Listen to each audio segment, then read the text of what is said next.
Hello again, everyone, and thanks so much for joining us for this Thursday's edition of Alaska Weather, 25th day of March 2021. I'm Dave Percy, a meteorologist with the National Weather Service, and I'll be hosting today's show. Up first, hazardous weather graphic. Not really a lot of hazardous weather going on, but there is a winter weather advisory. Ends by this evening here for the Anchorage area, Palmer, and the Manuska Valley for the snow that fell today. Anywhere from 2 to up to 6 inches of snow fell in some areas. From the northern Kenai Peninsula there, 2 to 3 inches. Alyeska picked up about 2 to 3 inches, while Independence Mine had 6 inches. Palmer, Wasilla, anywhere from 2 to 4 inches falling there, on down to about 1 to 3 across the Anchorage area, and then lighter amounts down to the south today, where it was beginning to clear out over southern Cook Inlet. Otherwise, Birchwood, there up the Glen Highway, had about 4 to 5 inches of snow. Anyway, that's starting to taper off now and ending, and but the winter weather advisory continues up there all night tonight until 6 a.m. Friday morning for the Tanana area and the greater Fairbanks area, as well as Fort Yukon, looking for, let's see, 2 to 4 inches of snow, additional snowfall there, with winds gusting from the southwest 20 to 30 miles an hour. That'll result in blowing snow and reduce visibility to a half mile or less at times in the entire yellow shaded area up there from the Yukon Flats right on down to the Alaska Range there, maybe Denali Park area, and of course Fairbanks, Tanana. And that's it for the watches, warnings, and advisories. None out anywhere else in the state for the next 24 to 36 hours. Satellite imagery not showing any big storminess. You can see a boundary there, or a band of clouds from the Panhandle extending southwestward just east of Kodiak and then on down to off the picture there. That's a frontal boundary. It's a contrast between the warmer air to the west and southwest and the colder air back to the warmer air to the east and southeast, and the colder air back to the west and northwest. And that's kind of stationary and flowing in, and kind of waves developing along that, and one front will move through. So it's going to make it short. It'll just keep the Panhandle wet probably through the weekend, although Sunday may turn to a more showery condition. But look for periods of rain and snow for the Panhandle, at least Friday and Saturday. And otherwise, you can see the clouds across southern Alaska. They're breaking out over Cook Inlet with the wind shifting around to the west and northwest, or mostly west, so downsloping off the Alaska Range, showing some clearing up there for Cook Inlet into the Kenai Peninsula, Kodiak Island as well. West winds not too strong, but about 20 to 25 miles an hour at the state airport. And lots of snow showers there over the eastern Bering Sea, and a more organized trough there now approaching the Pribilofs. That'll pick the snow shower activity up this evening, early this evening, or by evening there. And it kind of drags across the Adak-Atka area. And the main low center, the next one out there coming out of the Russian Far East over the northwest Bering, that'll track slowly eastward here for the next couple of days, and then kind of dive southeast across Kodiak Island during Saturday, I believe, and bring another round of cold air and windy conditions first across the Bering Sea, and then probably take most of the moisture down to the south with it, possibly. Otherwise, a lot of clouds over the interior with areas of light snow, pretty light up there in the north, back to the Yukon-Kuskokwim Delta area. And Cordova picked up a couple inches of snow today, and that's since ended. And you can see that, again, that band of clouds over the Panhandle, associated with a frontal boundary there. And weak warm front, weak cold front, really nothing too terribly strong, but streaming moisture coming over the top of the high pressure area there. That's just off the chart further to the south. One south of the Aleutians, not off the chart there, and bringing some clearing to the west central Aleutians with snow showers, mostly north of Adak and Atka into the Pribilofs, nothing really heavy. Next system there just coming off the coast of the Russian Far East, now be tracking eastward. And then the weak low up over Prince William Sound brought the snow I mentioned here over the southern Alaska and southeast Alaska on up into the interior. And for tonight, look for snow to continue to taper off, but snow shower chances continue, especially along the Chugach Mountains, Matanuska Valley. Probably Sitna Valley will be dry, Southern Cook Inlet dry and maybe even clearing. Down toward Kamishak Bay, Kachemak Bay, Kodiak Island, risk of snow showers, but otherwise variably cloudy, and periods of rain and snow continue for the Panhandle there, with frontal boundary right along the coastline pushing eastward, and a trough produced some light snow along that axis there along the upper Yukon River to go along with that winter weather advisory that stays out tonight for that area.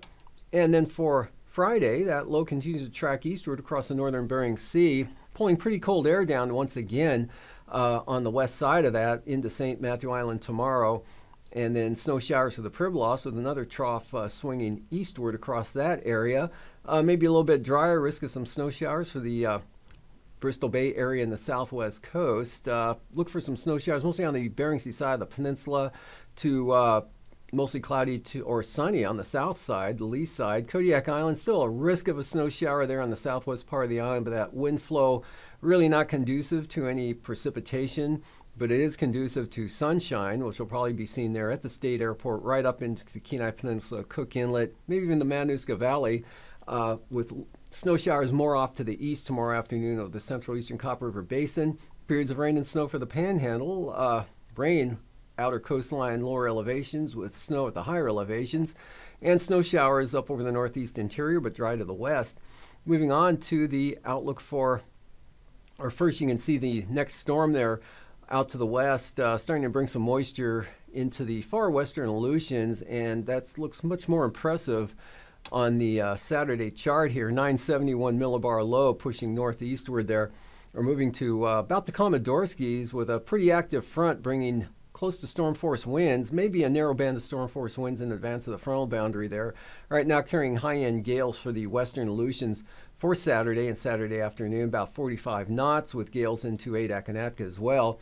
And otherwise ridging over the eastern Aleutians and right up the west coast. Look for a fair amount of clearing there with lighter winds for the Alaska Peninsula, but quite windy there. You can see tighter gradient Kodiak Island and Shelikof Strait right along the western Alaska Range. Could see gusts 50 miles an hour for Kodiak Island across the area there. And snow showers again kicking off to the east in the Gulf of Alaska. That keeps probably a rain and snow changing to rain and snow showers for the Panhandle, but don't look for a lot of drying with continued west-southwest flow, a continued wet weather pattern there, and rain and snow showers over the central eastern interior from actually the North Gulf Coast all the way up to the eastern Brooks Range. But high pressure, mostly sunny over the western areas, and still a little on the chilly side, probably below zero for those areas down to possibly into the Kuskokwim Delta. And for lows tonight, 30s for the Panhandle, and 30 to 35 Kodiak Island, North Gulf Coast, mid-20s Southern Kenai Peninsula, 15 to 20 for South Central Alaska, around 10 for the Copper River Basin, and highs or lows about 10 for the Tanana Valley as well, but below zero north of there to the Arctic coast, anywhere from 20 to 25 below up that way. 5 to 10 below Seward Peninsula, and upper 20s, lower 30s, Pribilofs and Aleutians, colder for Bristol Bay. Highs tomorrow near 40 for Kodiak, lower to mid 30s South Central Alaska, mostly in the 40s for the Panhandle, near 40 North Gulf Coast, lower 30s Copper River Basin, Sitna Valley, 15 to 25 for the Tanana Valley, single numbers, the Brooks Range stays below zero for the Arctic coast and North Slope. Out west, mid 30s for the Pribilofs, near 40s over areas of the Aleutians, and upper 30s for the Alaska Peninsula. Lows for Saturday morning, anywhere from 5 to 15, call it for South Central Alaska, upper teens for the Bristol Bay area, around 10, Susitna Valley, Copper River Basin, 20s to upper 30s for the Panhandle. Up north, 5 below to 5 above for the central interior Tanana Valley, and then 15 to 25, maybe even 30 below, coldest on the north slope there, and 20s below zero for the Arctic coast, 10 below for St. Lawrence Island, and mid-20s for the Pribilofs, lower to mid-30s, Aleutians, Alaska Peninsula, with some upper 20s there, possibly for Nelson Lagoon. Highs, lower 40s for the southeast coast, lower 30s, South Central Alaska, upper 30s, Kodiak Island, and upper 20s, upper teens to lower 20s for the central interior, and below zero for the North Slope, Brooks Range, and Arctic coast. Near zero for the Seward Peninsula. Near freezing for the Pribilofs, and mid-40s possibly there for AKwx. Otherwise, mid to upper 30s for the Alaska Peninsula to Kodiak Island. Lower 30s there for your highs for Bristol Bay, and mid-20s for the Kuskokwim. And now, aviation weather around Alaska. First line weather graphic for Friday morning. We've got a lot of IFR there from St. Lawrence Island, northern Bering Sea, all the southwest coast from southern Norton Sound, right into Bristol Bay, eastward to the Aleutian Range, Alaska Range, Kuskokwim Valley, of course, IFR, right on up into the central interior, on down across the eastern Copper River Basin and the eastern North Gulf Coast, and all of the Panhandle, also the central eastern Brooks Range there eastward, and that extends down to just about to Eagle. And some VFR for Cook Inlet and northern Kodiak Island, part of the Kenai Peninsula, and up into the Sitna Valley, and not too bad out over the Aleutians, up some IFR towards Shimianat too. And for the afternoon, shaping up like this, not too bad, better over the interior, a lot less IFR in the chart here, except way out west with the next front pushing into the western Aleutians, but west of AKwx through the day, with just marginal VFR for the Bering Sea, Aleutians, Alaska Peninsula, and southwest Kodiak Island, VFR, south central Alaska, Prince William Sound, Cook Inlet, Kenai Peninsula, Sitna Valley. Marginal VFR over much of the interior, though. A little bit of IFR lingering eastern Brooks Range, but VFR for most of the North Slope, all of the Arctic coast, and the Seward Peninsula and the Bering Strait. VFR, IFR, eastern Panhandle, otherwise marginal. And for the Saturday morning outlook, back into the IFR, with that next system coming across tomorrow or Friday night into Saturday morning. So IFR, central, southern interior, marginal VFR, there's south central Alaska, Cook Inlet, Kodiak Island, the Gulf, IFR with some marginal VFR for the Panhandle, and then improving with higher pressure over the eastern and central Bering Sea, and then on the west side of the ridge, more IFR with the next system into the far western Aleutians. And for Saturday afternoon, not too bad, improving, higher pressure building in, upper level trough pulling off to the southeast, east-southeast. So it stays marginal VFR, some IFR for the Panhandle, and diminishing IFR there for the central and eastern Alaska Range, and becoming VFR, Cook Inlet, Manuska Valley, or Susitna Valley. Manuska Valley take a little longer, it looks like, turning an arm, but Kodiak Island, VFR, and western areas there, eastern Bering Sea to the west, into the west coast, mostly VFR, including the North Slope, and then IFR coming into the, again, not quite making it, or not even making it to AKwx. Marginal VFR slide into AKwx, but stays VFR for ATGA, and kind of VFR to marginal for the eastern Aleutians. Really nice for the Alaska Peninsula. And for passes, Anatuvik, IFR to start, slowly improving conditions into the afternoon, becoming marginal. That same forecast goes for Adigan as well. IFR, lowest conditions early in the day, better in the afternoon. Lake Clark and Merrill, same trend. IFR becoming marginal, possibly going VFR late tomorrow. And for rainy, again, improving with the system pulling out. IFR becomes gradually marginal. Windy, IFR possibly, otherwise marginal VFR. And Isabel, IFR for the most part. It could go marginal as well in the afternoon. In Testa, IFR to marginal, kind of the same trend for much of these passes. Tonito, those starting out better, marginal, and becoming VFR.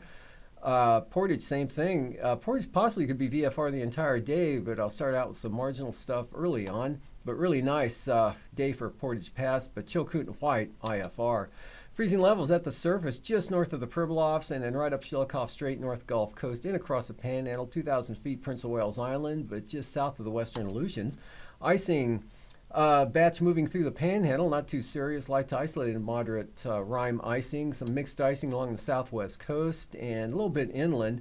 And then the next system you can see off to the west, and that area of heavier icing you can see southwest of the Panhandle will be slipping on up and may catch the southern Panhandle on Saturday, possibly. Anyway, for the jet stream tomorrow, pretty strong up into the Bering Sea there, west-northwest, 150 to 165 knots, diving southeastward across the Fox Islands and back around to the southeast with the cold upper low in the northern Bering Sea there. up to 155 knots into the northern panhandle, 9,000 feet, about the same pattern, except we'll call 3 lows there, and lighter winds, 35 to 45 knot winds there at 3,000 feet, with the low just south of St. Lawrence Island in the Bering Sea across the Pribilofs on down to the eastern Aleutians, Alaska Peninsula, and pretty light over the interior with several low centers there. Turbulence-wise, not too bad, maybe some moderate chop, light to isolated for the southern panhandle from Kodiak Island, Bristol Bay, all the way out to Amchitka Island. And after the break, I'll be back with the Marine Force. What's up, star friends? Trace here. How far apart are the stars of Orion's belt?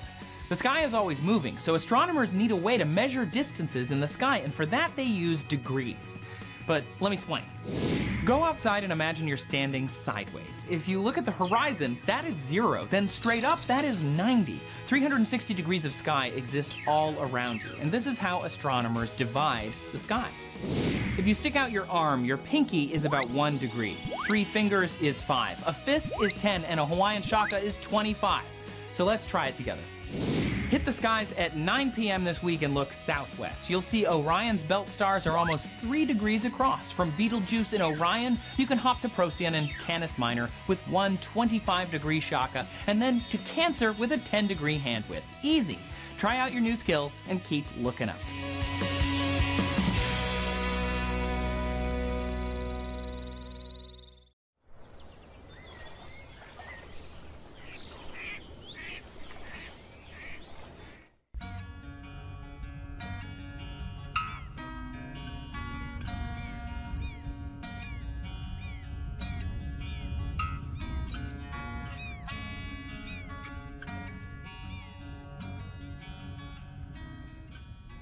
The Yukon Flats National Wildlife Refuge is a refuge in Alaska. It's the 3rd largest refuge in the National Wildlife Refuge System. North of Fairbanks, it's a vast ecosystem of wetlands. What drives this refuge are natural forces of fire, ice, and water. The Yukon Flats has got a really interesting history. Back in the late 50s, early 1960s, there was a proposal to dam the Yukon River down by Rampart, which is downstream of the Yukon Flats. And it was a hydroelectric proposal. And so in order to assess the merits of that proposal, people got together because they were a little bit concerned about what the impacts might be on the Yukon Flats, the habitat, and all the people living within the Yukon Flats Refuge. There's quite a few people living within the refuge. We have 7 villages. So in order to figure out how special the Yukon Flats was, the Fish and Wildlife Service banded over 40,000 ducks within the Yukon Flats. And using the band return information, they found out that those ducks were using 45 of the 50 lower 48 states. They were using 7 foreign countries, and they were using most of the provinces over in Canada, as well as all the major flyways down in the lower 48. And so that identified that the Yukon Flats was a special breeding area, and that information, along with a lot of other public information that was gathered during that whole process, really ensured that the dam never did go in, and thus the habitat was preserved. So what that did is it really highlighted the national importance of this area and how important conserving this particular area is for conserving many other natural areas in the lower 48 and even across the continent.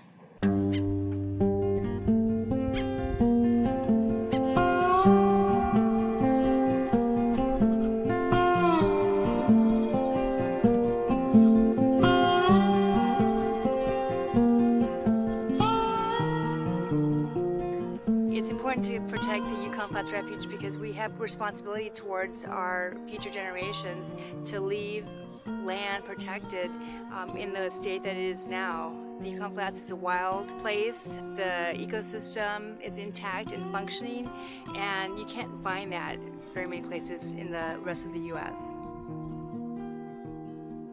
The Yukon Flats Refuge is among the most important places for ducks. So each spring, millions of ducks, and in addition to shorebirds and geese, raptors and loons, they all fly to the refuge to nest and rear their young. And the reason they are attracted to this area is because it has really enriched wetlands. There are lots of nutrients in the wetlands that provide a lot of food for the growing young. We also have a lot of predator, prey species like bears and black bears, grizzly bears, wolves.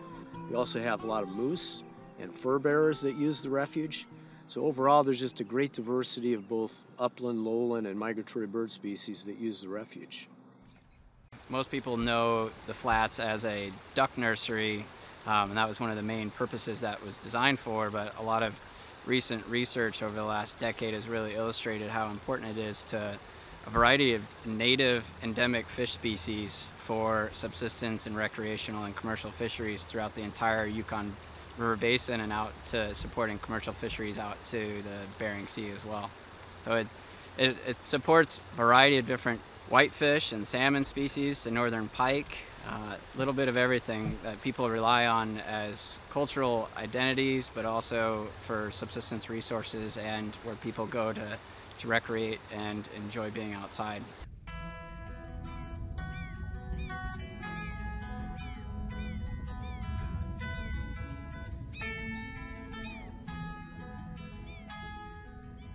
The type of recreation that you're going to find on Yukon Flats Refuge is very primitive.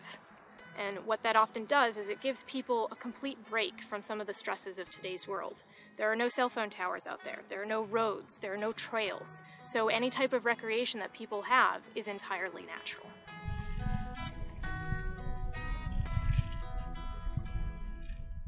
The lands and waters within the Yukon Flats National Wildlife Refuge are open to the public to enjoy. And that's a really important tenet upon which the United States is built.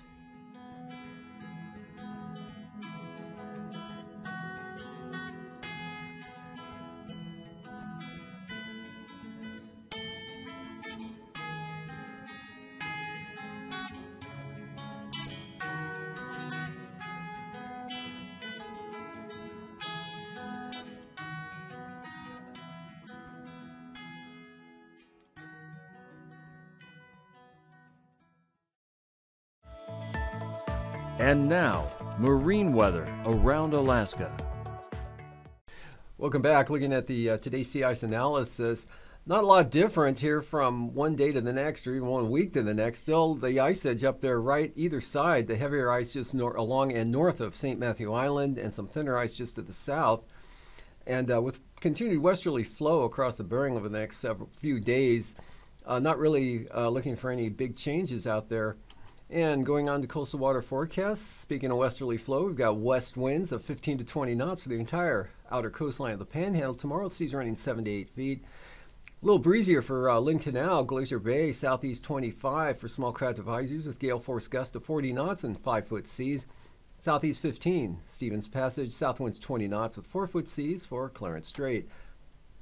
And for Saturday, on the north coast, west winds 15 knots, 8-foot seas. Southwest 25-knot winds for Prince of Wales Island along the coast there, the west coast, obviously, with 11-foot seas, and west winds 15 for Clarence Strait, otherwise southerlies 15 to 20 knots, northern, central, and side waters.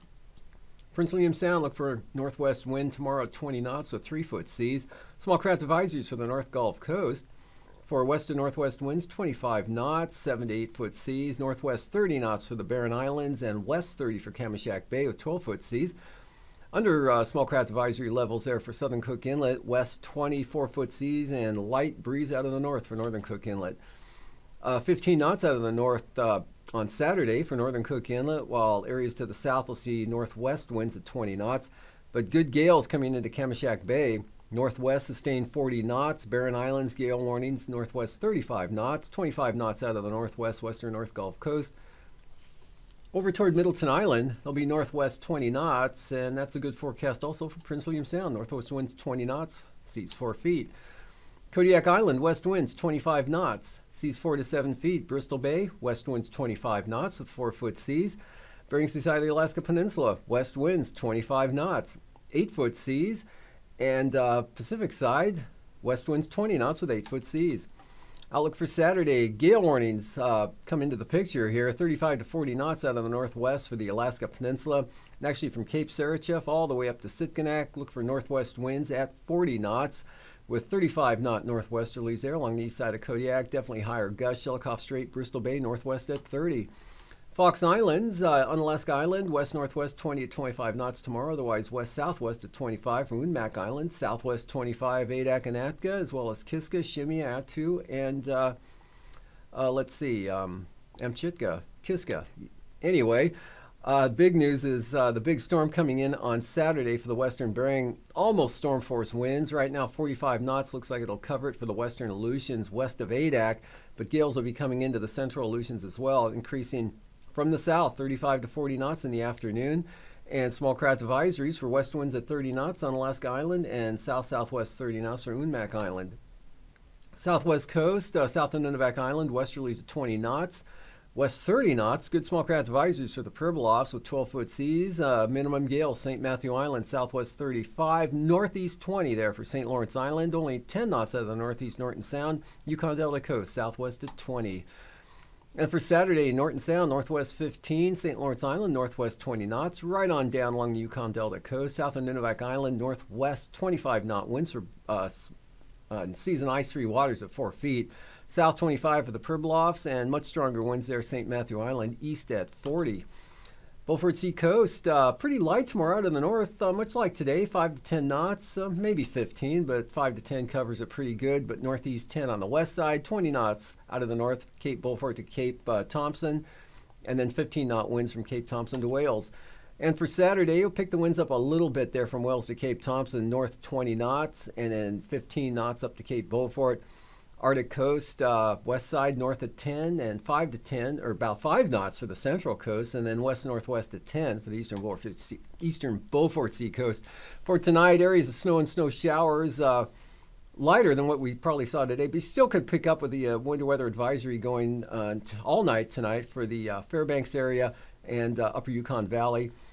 Maybe another 2 to 4 inches of snow with winds gusting 30 miles an hour, reducing visibility to less than a half mile. Otherwise, rain and snow into the panhandle of that next front, and snow showers increase along the southwest coast as that next system moves eastward. And that'll continue into tomorrow while it dries out over south central Alaska and up in the northwest. And periods of rain and snow for the panhandle becomes more showery in the afternoon. These forecasts are for planning purposes only. Call 1-800-WX-BRIEF for a formal, pre-flight briefing. Always file a flight plan before you go flying. The U.S. Coast Guard Auxiliary urges you to leave a float plan with a friend or the harbor master before you go boating.